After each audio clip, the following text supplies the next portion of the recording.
Thank you for that nice introduction, Kendall. Thank you all for coming out with a few thunderstorms around. And I thank you all for the opportunity to come and talk tonight. I'm a part of the group here, so I feel like I'm talking to family.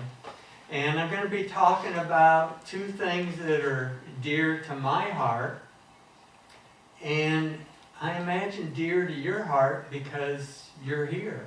And that's photography and the Great Smoky Mountains. Okay, let's see. In 1975, my wife Clary and I made our first trip to the Smokies. We'd only been married 3 months and we didn't have a penny to our name. We found a motel room in Pigeon Forge along the river for $7 a night. Yeah, wow, where have those days gone? But that little room became the base of our maiden trek into the Smoky Mountains. Since then, I've spent more than 50 years photographing the Smokies, the same Smoky Mountains that all of you photograph. And this is one of my favorite pictures of me. It's not too much detail, and it's great light and great weather and fog. And this was taken by my good friend and your board of directors, Steve Ziegler. Tonight, I just want to share some of my favorite Smoky Mountain images. And I want to describe some of the thought processes that went into creating these images, as well as the driving force and approach behind most of my photography. And that is always going to be light. You and I, we all, photograph the same amazing streams, flowers, forests, historic structures, wildlife, and mountains here in the Smokies. And we all possess the ability to create beautiful art with our photography. What other thing can you do that, as a very beginner, you have the chance to create the most beautiful art as anybody that's been photographing for 50 years or more? That's neat. There's not a lot of things that you can do that, but you have that opportunity every time you go out. So what I want to do tonight with this program is just explore the possibilities together. We're going to start near the beginning, and for me that is always about light and the weather that creates it. I was on Kauai, Clingman's Dome, this particular morning because I had studied the weather the day before and saw that there was an approaching cold front that should be here right around sunrise. So I'm up in the parking lot and I'm looking to the east, and the front is coming from behind me. And the sun came up over those distant mountains, but it was just too hot to shoot. But just as soon as it went behind those clouds, it splayed this light. And I always try to compose around the light. Where is the light the most interesting? That front was moving quick. Within 10 minutes, I was totally socked in, as I know many of us have been up on Clingman's Dome. The clouds were low, and I couldn't hardly see my hand out in front of me. But the weather created this scene. Roaring Fork is my favorite stream in the Smokies. I love the emerald green moss-covered rocks, and I particularly want to be there in spring on a rainy, misty day. How many of you have photographed Roaring Fork? Okay, good number. And I know that you all had a field trip to Roaring Fork here recently. And I looked at some of those photos, and you all did a good job. I like it on a rainy, misty day where you have a chance for fog, where that mist just accentuates distance. And scenes like this right now are harder and harder to get because there's so much downfall. But I'm always looking for as clean a scene as possible. And I love Roaring Fork. Just real quick, somebody tell me their favorite stream in the Smokies. Middle Prong. Middle Prong. Big Creek or Deep Creek? Big Creek. Yeah, can you still get there pretty easily, or is it a fight to get there? I haven't been since the flood, so I'm not. Yeah. You can still get there. There's a traffic light, I think, where they're doing some work maybe, but you can get to the parking lot. Yeah, Big Creek is pretty neat. All right, this is a more recent image. That previous image was like years and years ago. This is a recent image in the fact that it was a rainy day. It was forecast to rain and thunderstorm. And on these kind of days, I just like to go up to the upper elevations and just drive back and forth along Newfound Gap Road, once in a while out Clingman's Dome Road. But I'm just looking for light breaking through, rising mist. There's just, a lot of times just something happens. And if the thunderstorm and the clouds are low, then you've got your forest scenes all in fog, essentially. Over this previous photo was taken from Morton Overlook. And a couple things here that I really do like that presented themselves were, I love those ridges, diagonal ridges that you can see, that were being backlit. Of course, the rising mist. But I also made sure the composition included that kind of center right part where it had just a little bit of pink in the sky. Over the years, I've witnessed some pretty incredible scenes from Morton Overlook. And almost every one of those really good scenes involved rainy weather, rising mist, and low-angle sunlight. As you know, when you're up at Morton Overlook, you're looking pretty much west. And so when that sun's getting down low, you get a strong backlight. Here's another dramatic, moody scene from Morton Overlook. It just almost looks like it's on fire. So I had the rising mist on the left side and kind of light rays coming through the mist on the right side? On the left side is the rising mist, and the fog coming through the rays on the right side. It's nothing that I did, but it was just magical. And the whole secret was just being there. And here's another from Morton Overlook. Some of the elements that I'm looking at when I take this photo is, I love conifers. I love the red spruce. That's such a strong shape. And they're at a diagonal.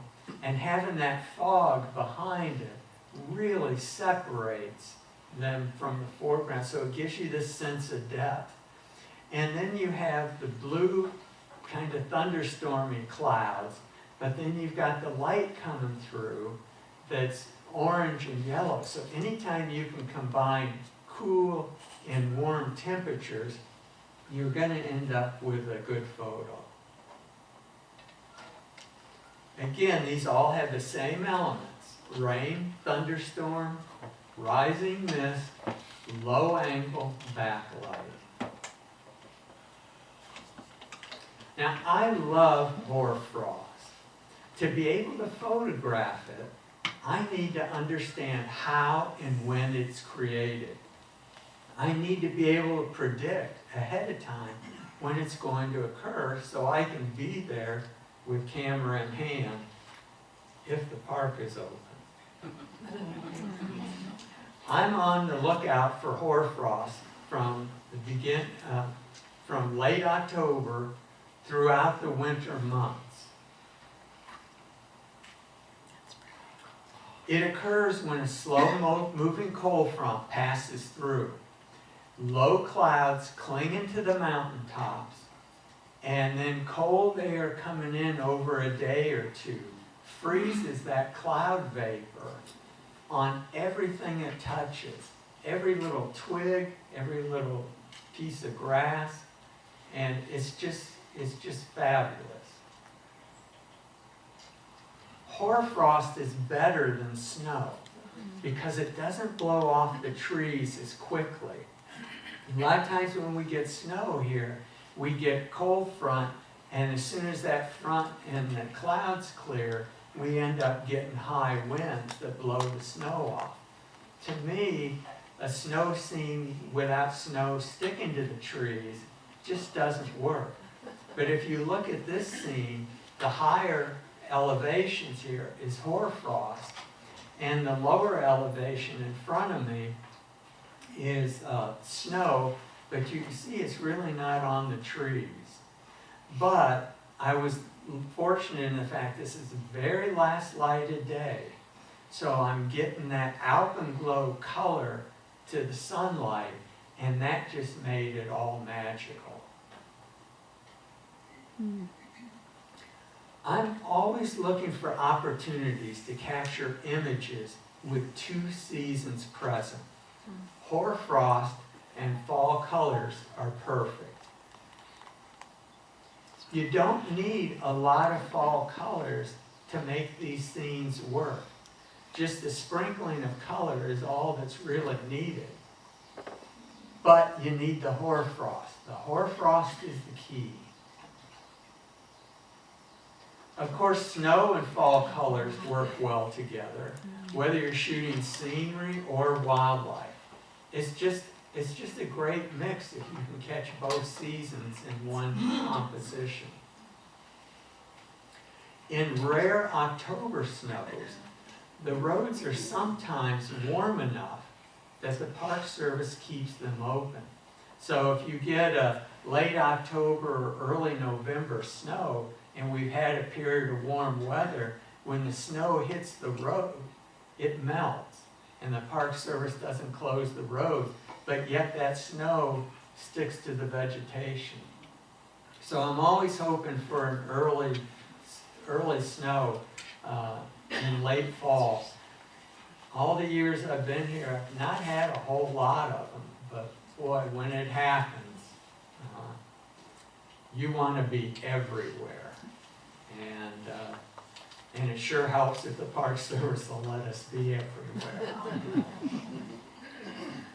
Of course, if you live here, you have to photograph Smoky Mountain streams. This is a little river and Twin Falls, which looks like it's formed into one fall, but it's close to where I live. I live in Townsend.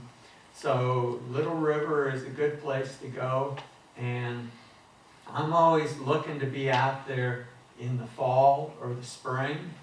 I don't do a lot in the summer, but if I did, I would be doing it when Rose Bay rhododendron are blooming. I want something more than just the stream. I want something surrounding the setting that's going to add. And of course, in this case, it was fall colors. I almost always choose overcast or preferably rainy days for photographing streams. I want to avoid contrasty light in most situations. And when it rains, if you have light-colored rocks, it'll darken them. So, Teresa, you said you like Middle Prong. Middle Prong has a lot of white rocks. I like shooting it much more in the rain because then those whitish rocks turn more gray, and it's just more to my personal liking. So a lot of different things went into why I like this scene. The double whirlpools, of course, was nice, but even more so, the water level. I don't like a lot of water coming over these little rock ledges. I like it when there's fingers coming over.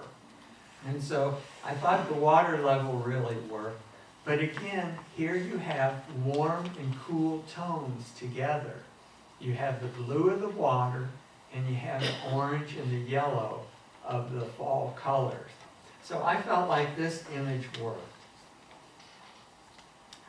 But sometimes when a little low-angle light breaks through, it can create nice nice results. I love the sun rays coming through, and you don't get fog a lot along the streams. Sometimes you get, when there's cool water, you'll get a level of fog that's like 8 or 10 feet above. But this one was a high fog, and the backlighting with the rays. And then that one tree that's arching over, I felt like added. So it was just luck. I was actually photographing the other way, and the light poked through and created this. So yeah, a lot of my best photos are just pure luck. I appreciate the thought, but I will say this, you have to be out there for the luck to occur. That's the secret, putting yourself in the right place.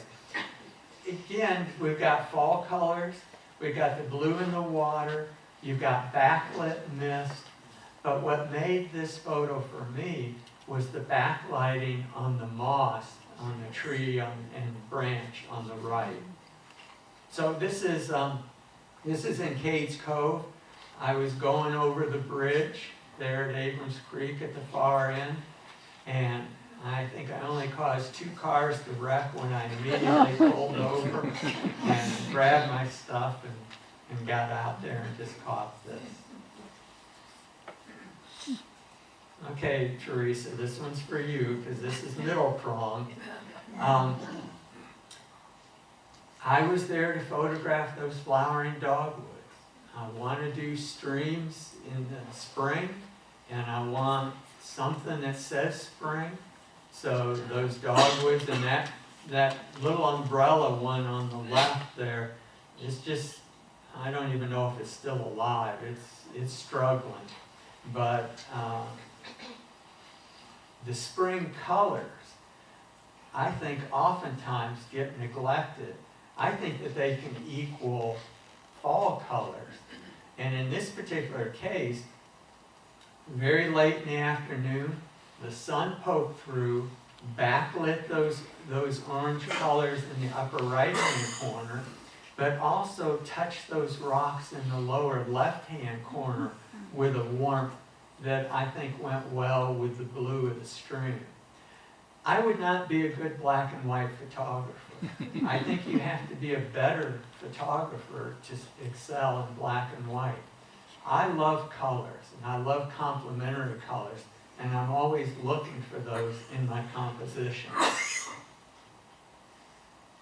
Of course, we want to try to capture streams in all seasons. The one on the left is Big Creek. The one on the lower right is Middle Prong. And the one in the upper right is Roaring Fork.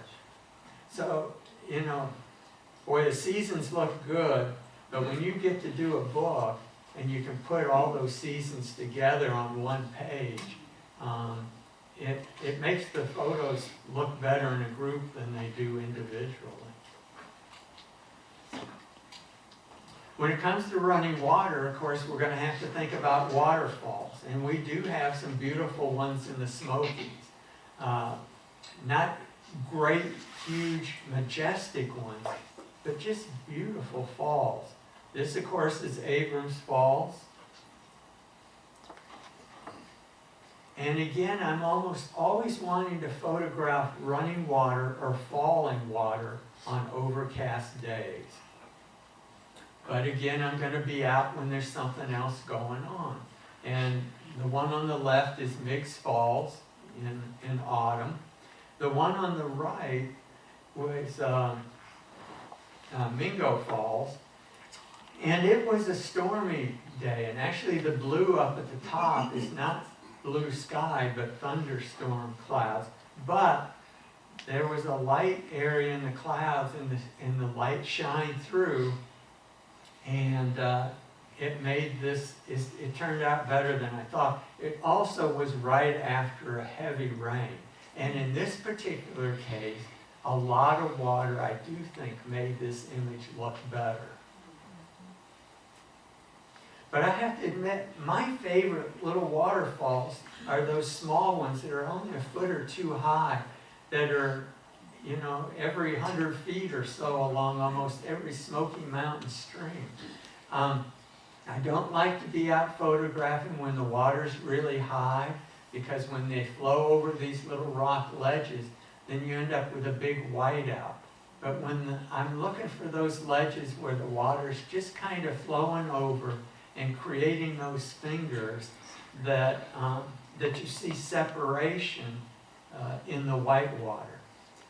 The photo in the lower left was fortunate in the fact that, again, there's two seasons represented there. And the one in the upper left kind of looks like two seasons, but it was low light, and the low angle light, and the yellow of that light really made it look like fall scene. Do you have a favorite f-stop to get your fingers? Not f-stop, shutter speed. What do we No, I'm normally more concerned about depth of field. So I'm usually pretty wide open at f16, f8, I mean, not wide open. And I'm going to say shutter speed. Right, but then the shutter speed is just wherever it falls. So if it's a dark, rainy, overcast day, I mean, 30 seconds is not unusual. But the longer the shutter speed, the more blurred it can become. But if the water level's right, there's that separation between the fingers, regardless of what shutter speed you're at. Okay, so we talked about streams. If we live here in the Smokies at some point in time, you have to photograph some of our abundant wildflowers. And we do have so many to choose from. And really, starting in the spring throughout late summer, we have something to shoot. I prefer to photograph wildflowers on calm, overcast days. I had a photographer friend that used to always tell me that when we went out to photograph wildflowers, that the wind was not our friend. He was so right. Like most photographers, I often try to capture the beautiful detail of our flowers by photographing them pretty close. I don't do a lot of that stamen stuff, which I really like. I like when people do that. But you can find a gazillion great wildflowers. But the secret, I think, is finding the right background. It's always about the setting in the background that makes it or breaks it.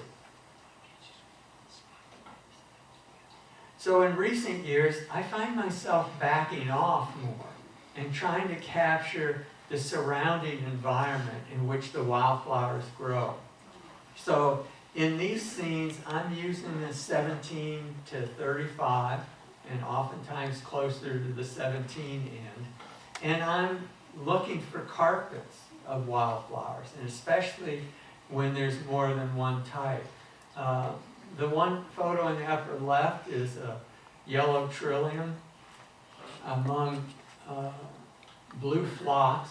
It was growing right next to the road, and every time a car went by, of course, they blew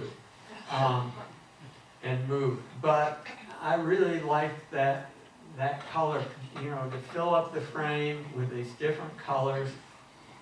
The photo on the right is the Cove Hardwood Trail.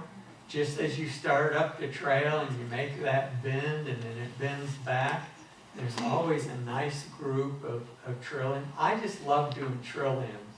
And I guess they're bigger.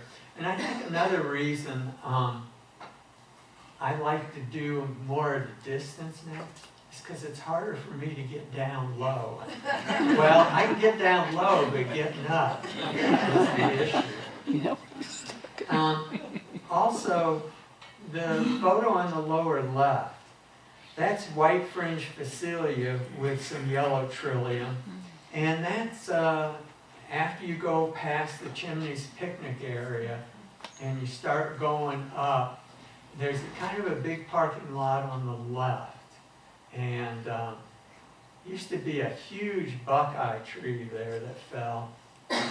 But it has the white fringe phacelia, as does that area around Chimneys picnic area and along the road. So explore those areas for those kind of vast scenes. To me, backing off and including more of the setting tells more of a story of what we have here in the Smokies. And it's my understanding that as these trillium get older, these white trillium, that those are the ones that can sometimes turn pink. And I've also heard that trilliums don't normally bloom until they're about 7 to 8 years old, which is pretty interesting. Okay, so while talking about vegetation, I have to think about the opportunities we have to photograph our amazing forests. Oops. As a forester, I did work for the U.S. Forest Service, and a photographer, I want to try to create artistic images of the various forest types that we have here in the Smokies.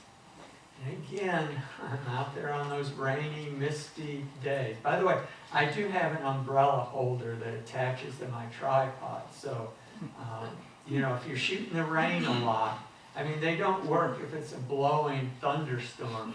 But the misty kind of rains we get in the Smokies,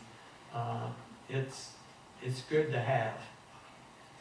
But with the fog, you get that separation of the trees, and you get the sense of depth. And this particular fog kind of had a, I don't know, kind of a purplish tinge to it. Sometimes I see bluish tinge, but it went well with the red and the yellows and the oranges and the greens. The Cove Hardwood Forest is one of my favorites to photograph in. It's really the most diverse forest type that we have. And by the way, where's Paul? Right here. Paul's a forester, so don't critique me too hard on what I say. But I love the tall, straight trees, the yellow poplars. And one place you might want to play around with, there's some nice reds in the Chimneys picnic area. And in the fall, if you can get by somebody that's doing a campfire with a lot of smoke and you don't have fog, that smoke can kind of, you can't tell the difference, really. I guess I feel comfortable giving away all my secrets now that I've been doing this for so long. So then there's the pine hardwood forest. You know, here in the Smokies, we don't have a lot of reds. But the pine hardwood forest is a dry site forest. And the old section of the Foothills Parkway, I think, is one of the best places to look for reds in the fall season. So I'm just driving along looking, and I do this composition. The road is right there at the bottom of the photo. I just cut it off so you can't see it, but trying to bring in all of those different colors. And as you can see up at the top, it was foggy, rainy, misty day. Hemlock forest can be interesting. I like, and some of them are real thick with rhododendron on the forest floor, but others can be pretty clear.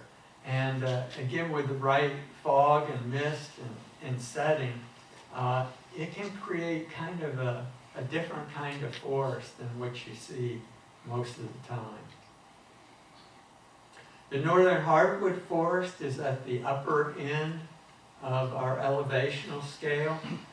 This photo was taken right next to Newfound Gap Road, near the end of Thomas Ridge at that big pull-off that looks down into Deep Creek. The trees don't tend to be real big in our beech, in our northern hardwood forest. You do get an occasional good-sized beech, but the colors are what I was really going after here. And it's thick. So a lot of my forest scenes are taken from one side of the road, across the road, or down the road, because once you get into our forest, there's so much vegetation, it's such a busy landscape. It's really difficult, I think, to come away with an image that works. Here again, with the fog and the mist, and making sure my trees don't intersect, it kind of sets the few trees. I mean, there's only, what, 1, 2, 3, 4, 5, 6, 7 trees there that are really in this scene, and they're small trees, but it's the color and the setting and the separation.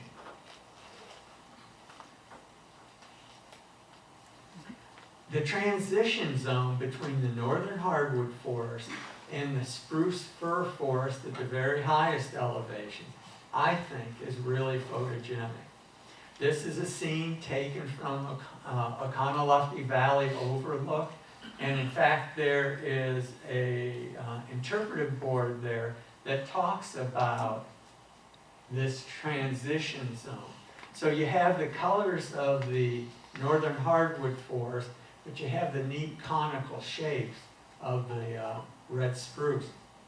So as you know, a lot of us do sunrises here, and this is what I was there to do this particular morning. It wasn't a great sunrise, but there were clouds coming over, flowing over fast, and the sun came up, and the sunlight shined off of the bottom of those colorful clouds and created this cast, this color cast on the scene in front of me. So Oconaluftee Valley overlook is good for this. And some of the upper portions of Newfound Gap Road. This was taken just below Alum Cave Bluffs parking area. There's a real long straight stretch. And as you're going downhill, you look at this mountainside, and there's this transition zone with the red spruce, and it has some really nice colors, and that one particular red tree in the lower center just really made the whole thing pop. So I'm standing, there's a pull-off, there's a couple pull-off. I'm standing right at the edge of the pull-off, and I can touch the cars when they go by, but I needed to get out there as far as I could to get that straight shot, and the road is below this scene.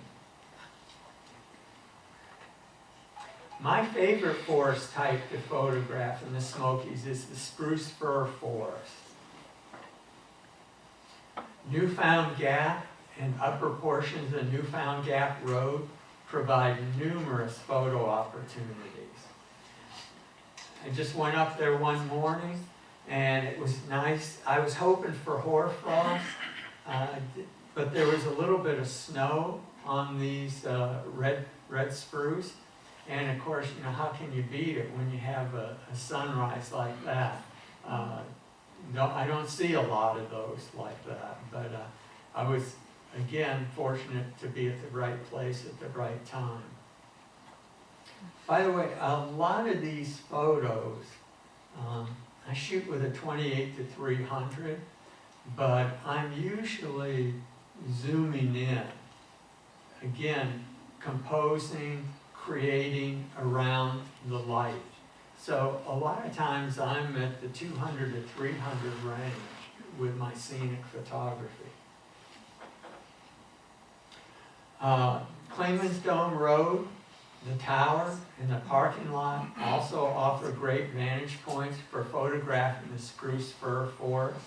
The photo on the left is from the tower. The photo on the right is from the parking lot.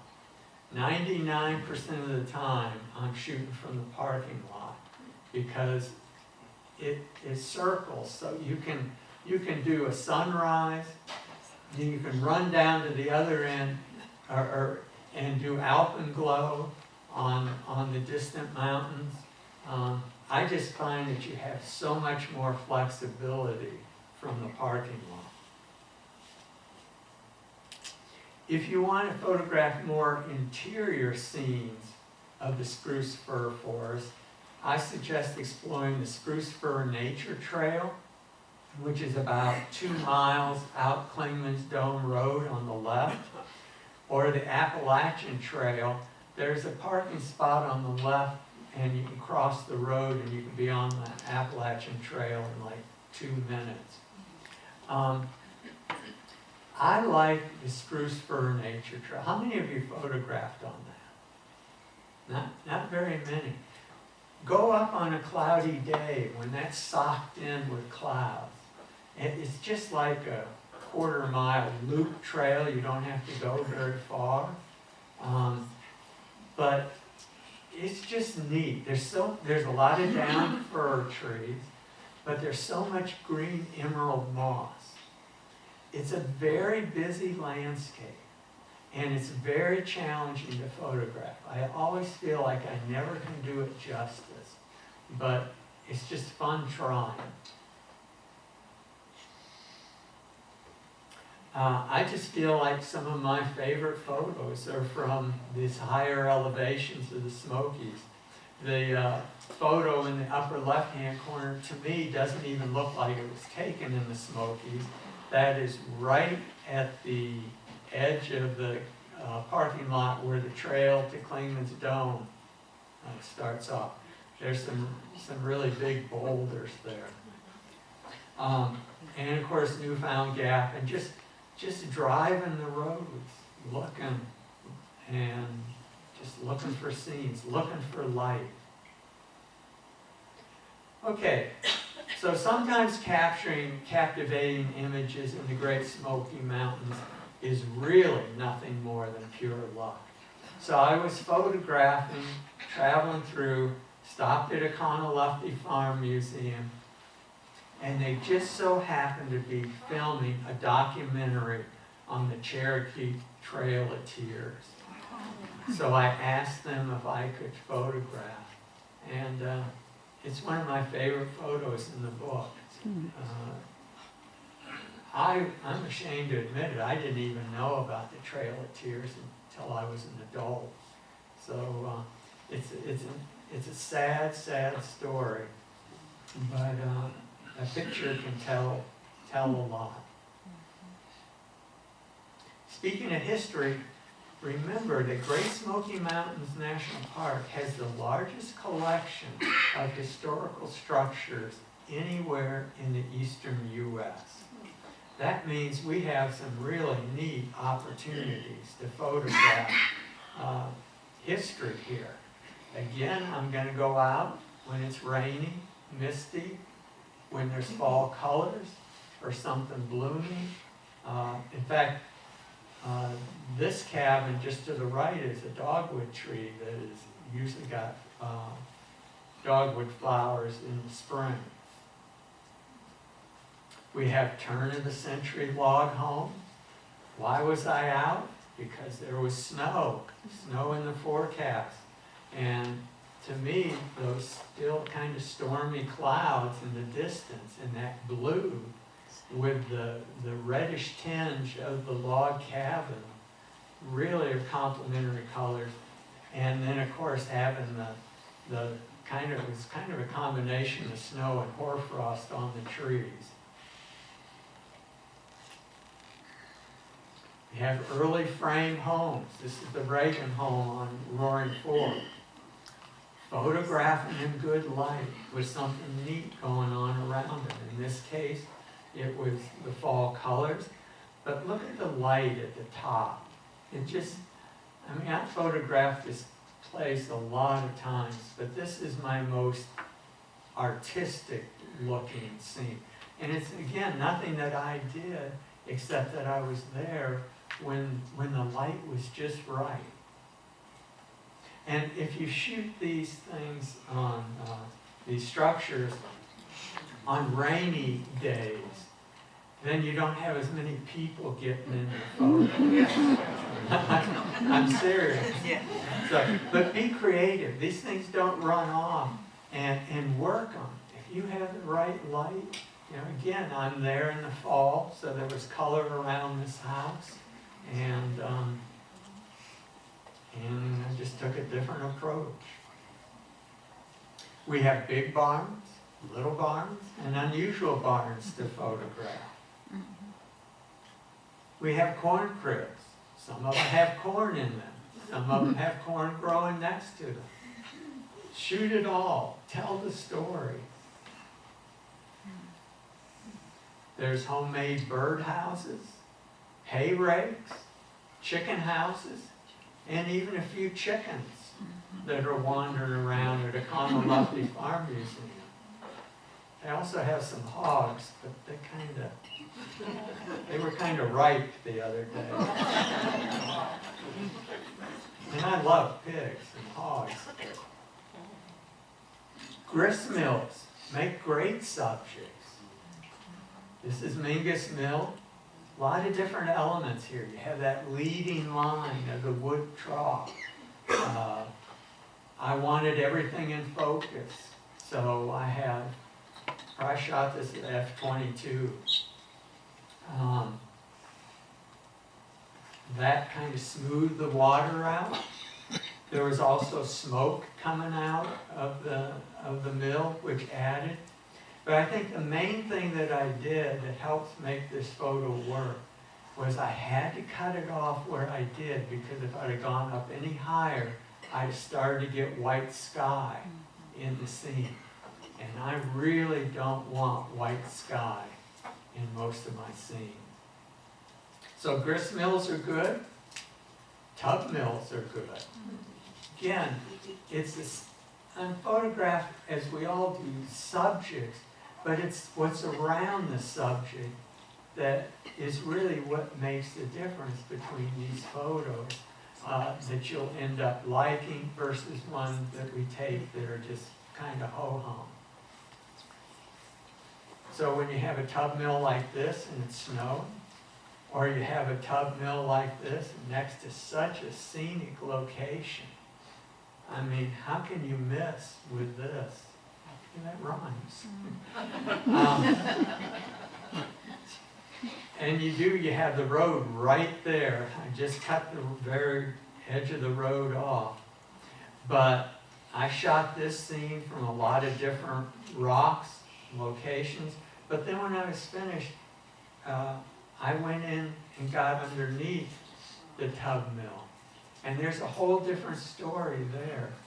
And I don't know why I like this photo so much. I hope it's okay to like one of your photos. But there's so many things going on here. You have the timbers that are straight lines. You have the flywheel that's right, that's round. You have the mist floating in the air. But the thing that really sets it off are those moss-covered rocks at the top and the way the light is hitting it. Don't forget, we have spring houses, we have hog pens, we have an outhouse, and much more. So, how many of you photograph historic structures? Okay, quite a few. Do it. Do more of it. I think you'll have fun with it. In my early years of photography, for me it was all about photographing wildlife. Photographing wildlife in the Great Smoky Mountains was so different 50 years ago than it is today. Anybody photograph in Cades Cove 50 years ago? All right, Jared. Old age loves company.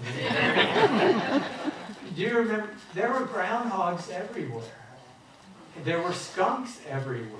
Herds of skunk. Yeah, and beautiful ones where the whole back was white.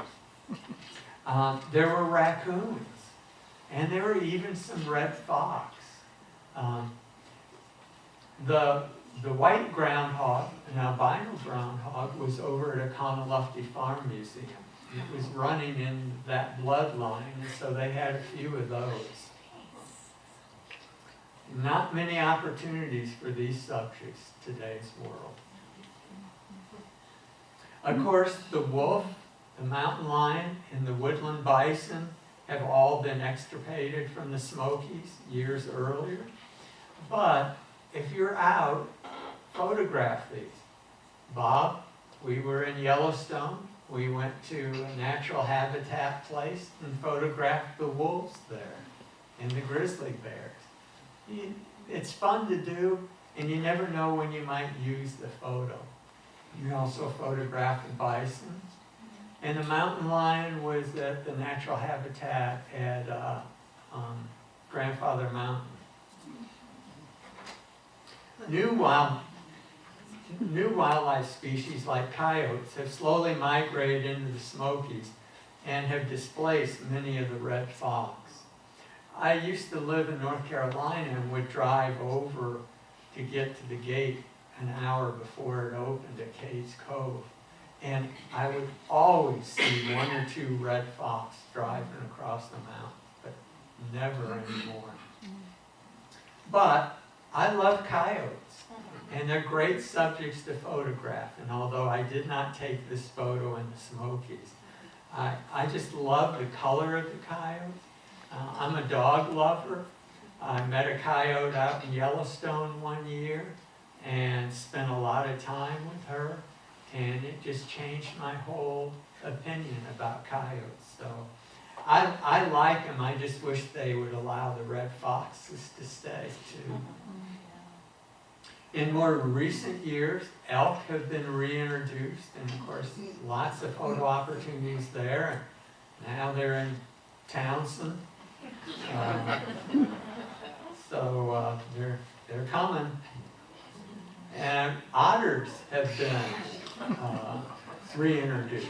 And again, you know, I'm sitting down along Abrams Creek and an otter comes along and I'm photographing and he pops his head up and shows me the crawfish that, you know, somebody says, how long do you have to wait for that?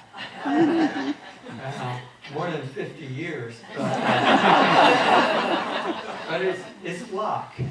But I was so comfortable. I mean, it was just fun sitting there and watching. I was actually there trying to catch deer crossing the creek there. I have to admit, I've never photographed a lot of songbirds in the Smokies, or birds in general, really, for that matter. A few geese, honking geese and owls here and there. This particular goose was very workable. He was just standing there, so I was able to line him up with the waterfall. And I think certain animals like geese just photograph better profile. And come across an occasional owl. Most of the birds that I photographed have been turkeys. Years ago, Jerry, you know that you couldn't get close to a turkey if your life depended on it. I mean, they could be 3 fields over and you open the door and they were gone. Now it's different. It's really changed. Today the turkeys in the cove are very approachable. Smoky Mountains are supposed to be the salamander capital of the world, and they are. But I just never come across them. Maybe I'm just not looking hard enough or in the right place. I mean, I know they're in wet places. I know you need to move rocks and stuff. But I've got 2 decent photos of salamanders, and I keep using them in every book. I definitely need to try to find more of these. I do photograph a few other subjects when opportunities are presented. But I have to admit, this doesn't feel like the Smokies to me. Has anybody photographed the green tree frogs in Cades Cove? Okay, one? One person? Yeah, years ago. Years ago, and this was years ago, I haven't really looked since. This was taken over along Abrams Creek next to the sewage facilities there. That's where I found it. And this frog was sitting there, and I photographed the frog, and all of a sudden the fly came and landed right there. And I thought, oh, okay. I was ready. Man, that happened so fast. That fly did not make it. But I mean, to lower my finger never came from my brain anywhere near in time to catch it. It was so fast. To be honest, I've always been more of a mammal person. I like eyelashes. And for me, the first 2 decades of my photography was absolutely nothing but photographing white-tailed deer. And I have to admit that I really regret that fact. I passed up so many amazing scenes because I was so single subject focused. So don't make that mistake. Go with the flow. Go with the light will tell you what to shoot. But I wanted to capture deer and all their behaviors. I just love deer. Most of all, I wanted to capture those behaviors that reflected their gentle nature in my absolute favorite light, which is on a foggy morning in Cades Cove, when the fog just starts to dissipate and that light starts coming in, that low angle light, not when the fog dissipates at 10 o'clock. I mean when it dissipates when the sun is at a low angle. If you look at this shot, there's no shadows. So that light's bouncing off a gazillion moisture particles. And so you end up with like a gazillion fill flashes, soft fill flashes. And I just think this kind of light is magical.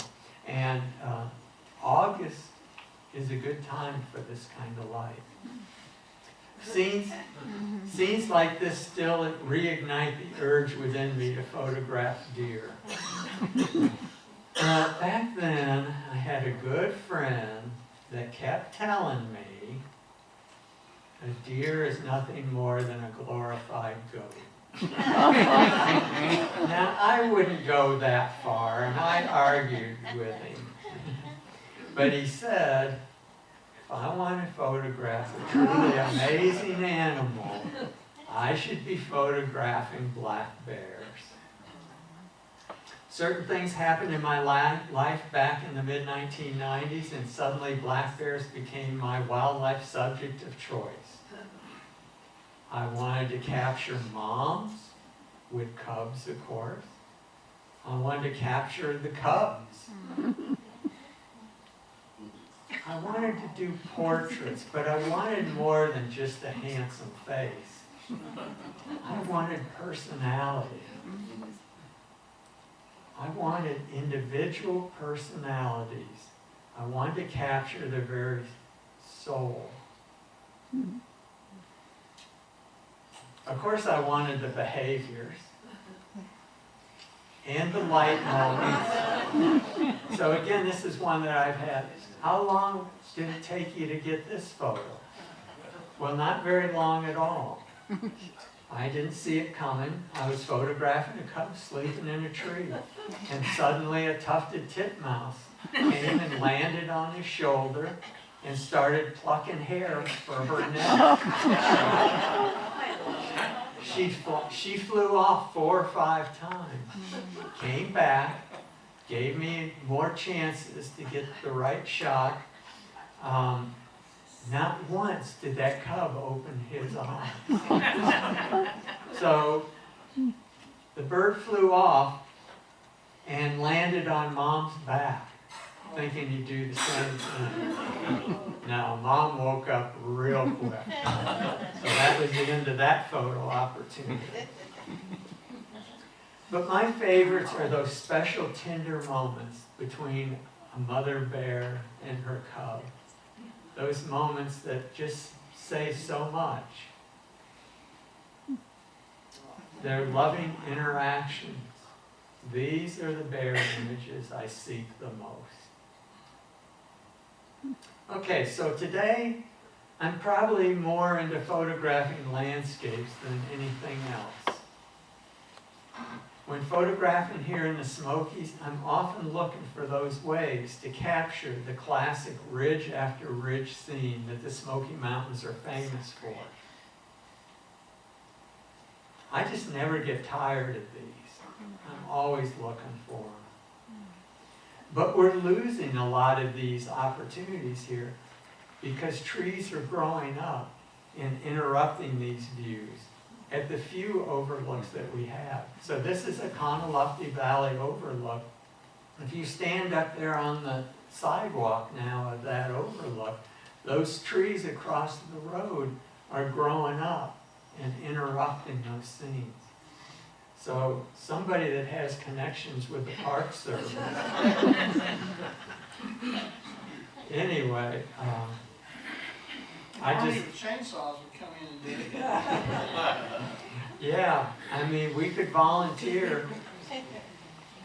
All right, so light is the primary driving force behind my scenic images. It's all about the light. Soft light. This is from the Foothills Parkway.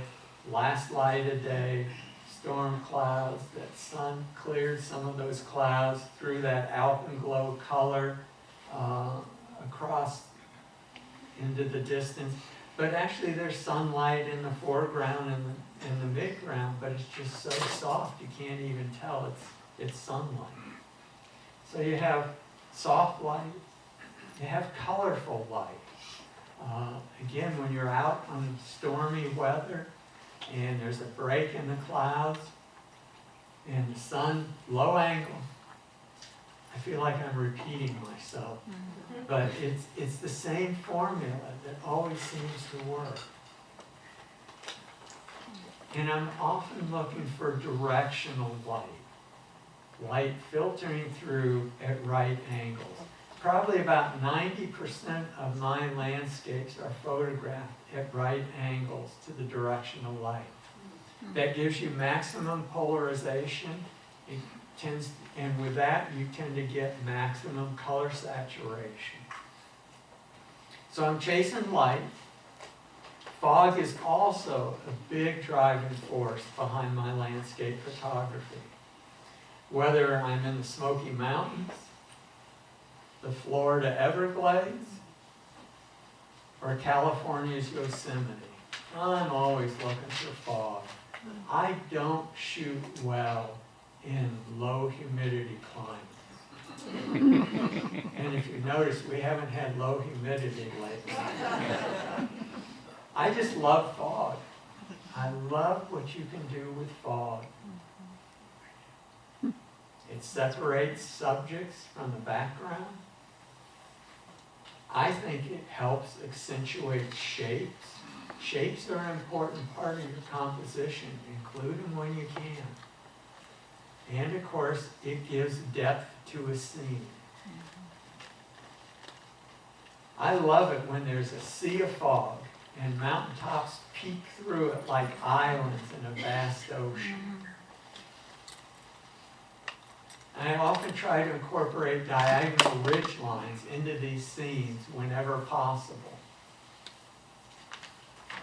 Every night before I go to bed, I check the weather forecast. I'm looking at cloud cover, wind speed, low temperature, and dew point. I need to be able to accurately predict when we will have fog. So what I'm looking for, ideally, is pretty much clear skies, wind speeds light and variable, nothing above 2 miles per hour, and the low temperature predicted for the night and the dew point, the closer they are together, the better the chance you'll have fog. If we're going to have fog, I want to be ready and on location well before sunrise. And I am not an early riser. It hurts to get up early. But, in fact, I've always said, if I get to heaven, like I'm hoping I will, I want to ask God, why did he make the best light so early in the morning? I want the mood that fog often presents. And I'm hoping for a unique scene that only fog can create. Once in a while something happens that creates an unusual photo opportunity, and so it was with the Gatlinburg fires.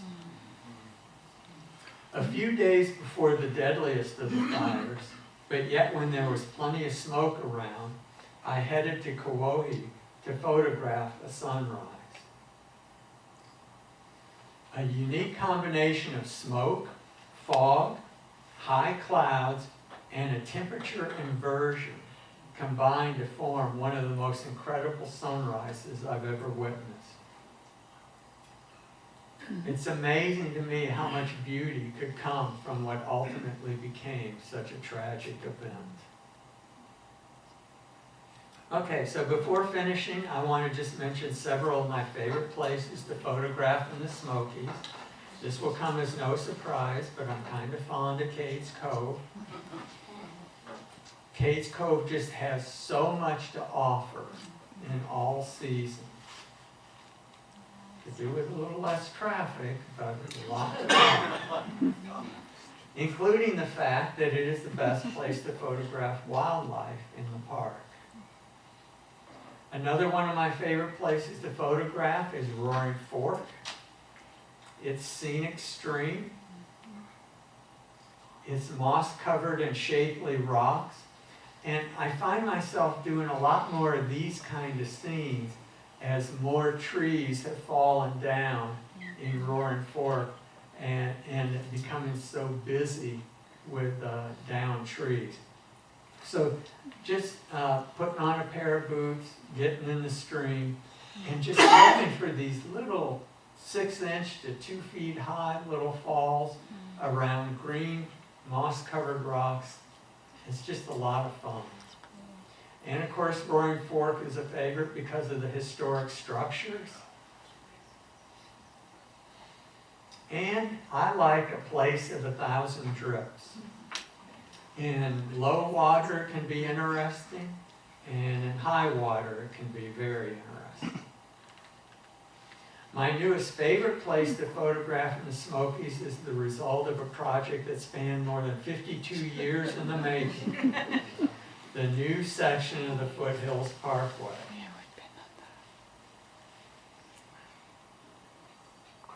I believe the wait was worth it. The views are expansive and incredible, in my opinion. Here's another scene with 2 seasons, winter and spring. This is where I do most of my fog and light chasing.